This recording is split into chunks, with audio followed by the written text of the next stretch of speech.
أدعوك ربي كما أمرت تضرعا فإن رددت يدي فمن ذا يرحم.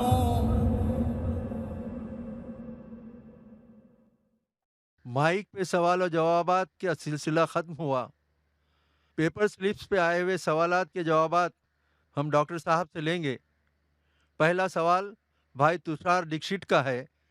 آپ پوچھتے ہیں کہ آپ نے تو اپنے بھاشن میں ایمان کے پلرز کے بارے میں بتایا، کیا اسی طرح اسلام کے پلرز کے بارے میں کچھ ہے جو ہندو دھرم سے سامانتائیں رکھتی ہیں؟ بھائی تشار کا سوال تھا کہ میں نے تقریر میں اسلام میں جو ایمان کے ارکان ہیں اور ہندو دھرم میں ان دونوں کے بیچ جو یکسانیت ہے اس کا ذکر کیا۔ کیا ہندو دھرم اور اسلام کے ارکان میں یکسانیت ہے کوئی؟ جیسے میں نے تقریر میں فرمایا تھا کہ ساری یکسانیت کا ذکر کرنے کا وقت نہیں تھا، لیکن جب ہم تحقیق کرتے ہیں اسلام میں جو پلرز ہے، اسلام میں جو ارکان ہیں اور ہندو دھرم میں یکسانیت کافی ہے۔ اللہ کے رسول محمد صلی اللہ علیہ وسلم فرماتے ہیں صحیح بخاری میں جلد نمبر 1 کتاب الایمان چیپٹر نمبر 1 حدیث نمبر 8 میں اسلام 5 ارکان پہ مبنی ہے۔ اسلام کے 5 ارکان ہے۔ نمبر 1 لا الہ الا اللہ محمد رسول اللہ، توحید کے بارے میں۔ نمبر 2 صلاح، نمبر 3 زکوٰۃ، نمبر 4 صوم، اور نمبر 5 حج۔ پہلے رکن کا ذکر تو تقریر میں کر چکا ہوں میں، لا الہ الا اللہ محمد رسول اللہ، کہ خدا ایک ہے، ہمیں بت پرستی نہیں کرنا چاہیے اور صرف خدا کی عبادت کرنا چاہیے، اور آخری پیغمبر ہے محمد صلی اللہ علیہ وسلم۔ دوسرا رکن اسلام کا ہے اقیم الصلاح، ٹو اسٹیبلش صلاح۔ صلاح کی تفصیل کرنے کا وقت نہیں ہے، لیکن صلاح کا اہم جو بھاگ ہے وہ ہے سجدہ، اور سجدہ کا ذکر قرآن مجید میں 92 ٹائمز آتا ہے، اور اللہ تعالیٰ فرماتے ہیں سورہ آل عمران میں سورہ نمبر 3 آیت نمبر 43 میں، یا مریم اقنتی لربک واسجدی وارکعی مع الراکعین، اے میری آپ سجدہ کرو اور رکوع کرو ان لوگوں کے ساتھ جو رکوع کرتے ہیں۔ اللہ تعالیٰ فرماتے ہیں سورہ حج میں سورہ نمبر 22 آیت نمبر 77 میں، یا الذین آمنوا، اے ایمان والو رکوع کرو اور سجدہ کرو اور اللہ کی عبادت کرو تاکہ آپ سفلتا پائے۔ سجدہ کا کئی جگہ ذکر ہے۔ جب ہم ہندو دھرم کی کتاب پڑھتے ہیں، ہندو دھرم کی کتاب میں ذکر آتا ہے شاشٹانگ کا۔ شاشٹانگ، شاشٹانگ کے معنی کیا ہے؟ سا، آش اور انگ۔ سا کے ساتھ آشٹ آیا ہے، آشٹ کی معنی ہے 8، اور انگ کی معنی ہے جسم کا حصہ۔ تو شاشٹانگ کے معنی ہے 8 جسم کے حصے۔ اس کا مطلب ہے جب اللہ کی عبادت کرتے ہیں، خدا کی عبادت کرتے ہیں، تو 8 جسم کے حصے لگنا چاہیے۔ افسوس کی بات ہے جب ہم ہندو کو دیکھتے شاشٹانگ کرتے ہوئے، وہ پورا زمین پہ لیٹ جاتا ہے، سارا بدن زمین پہ لگتا ہے، لیکن صحیح لفظ کی معنی ہے 8 حصے بدن کے لگنا چاہیے۔ جب ہم سجدہ کرتے ہیں تو ہمارے 8 بدن کے حصے لگتے ہیں زمین کو، ماتھا، ناک، 2 ہاتھ، 2 گھٹنے اور 2 پیر، 8 حصے۔ ہم جب سجدہ کرتے ہیں اسی طریقے سے عبادت کا طریقہ دیا گیا ہے ہندو دھرم کی کتابوں میں۔ تیسرا رکن زکوٰۃ، کہ ہر مسلمان جو 85 گرام 85 گرام سونا سے زیادہ اس کے پاس بچت ہے، اسے ہر قمری سال 2.5% خیرات میں دینا چاہیے۔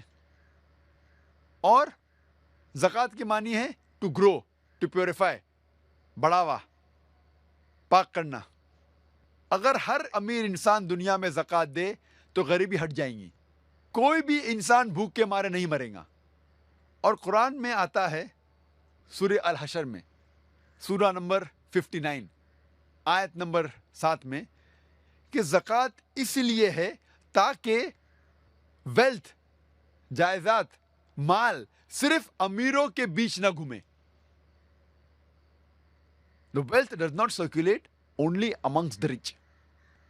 اور جب ہم پڑھتے ہیں رگ وید میں کتاب نمبر 10 پاٹھ نمبر 117 منترا نمبر 5 میں لکھا ہے کہ آپ دان دو، کیونکہ پیسہ ایسی چیز ہے جو آج ایک انسان کے پاس ہے، کل دوسرے انسان کے پاس ہے. جس طریقے سے گاڑی کا پہیہ گھومتا ہے اس طریقے سے مال گھومتا ہے.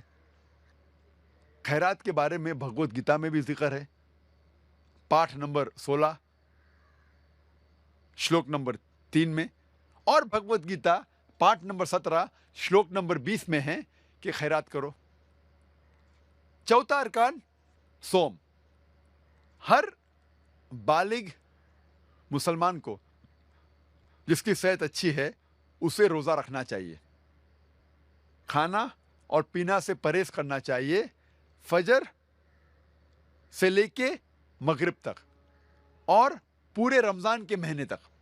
اور قرآن میں ذکر آتا ہے سورہ بقرہ میں سورہ نمبر 2 آیت نمبر 183 میں 183 میں، fasting has been prescribed to you as it was prescribed to those who came before you so that you may learn self restraint. روزہ آپ پر فرض قرار دیا ہے جس طریقے سے پہلے لوگوں پر فرض قرار دیا گیا تھا تاکہ آپ لوگ پرہیزگار بنو. روزہ اسی لیے قرار دیا گیا ہے فرض تاکہ لوگ پرہیزگار بنے. آج کے سائیکولوجسٹ کہتے ہیں کہ if you can control your hunger, you can control almost all your desire. اگر آپ بھوک پہ قابو پا سکتے ہیں تو آپ اپنے سارے خواہشوں پر قابو پا سکتے ہیں. روزے رکھنے کے کئی فائدے ہیں. اگر آپ صحیح طریقے سے روزہ رکھیں جس طریقے سے اسلام میں ذکر آتا ہے پورے مہینے تک، ایک قمری مہینے تک، تو سائنس آج کہتی ہے آپ کا انٹسٹینل ایبزارپشن بڑھتا ہے، آپ کا کولیسٹرول لیول کم ہوتا ہے. اور روزے میں، رمضان کے مہینے میں، کئی غلط عادتیں آپ کے دور ہو جاتی ہے. اگر آپ سگریٹ پینا چھوڑ سکتے ہیں فجر سے لے کے مغرب تک، پھر انشاءاللہ پیدائش سے موت تک کے اب سگریٹ پینے کی ضرورت نہیں آپ کو. اگر آپ شراب سے پرہیز کر سکتے ہیں فجر سے لے کے مغرب تک، تو شراب کو آپ کو چھونے کی ضرورت ہی نہیں پیدائش سے موت تک کے. روزے کا ذکر ہندو دھرم کی کتابوں میں بھی ہے، لیکن ہندو دھرم میں کئی قسم کے روزے ہیں. ایک قسم جس کا ذکر آتا ہے منو اسمرتی میں پاٹھ نمبر 6 شلوکا نمبر 24 میں لکھا ہے آپ روزہ رکھو ایک مہینے تک. باقی کئی قسم کے روزے موجود ہے ہندو دھرم کی کتابوں میں. جب آپ پڑھتے منو اسمرتی اس میں ذکر آتا ہے روزے کا پاٹھ نمبر 4 اور شلوک نمبر 222 میں، اور پاٹھ نمبر 11 شلوک نمبر 204 میں بھی. پانچواں رکن اسلام کا، پانچواں رکن ہے حج.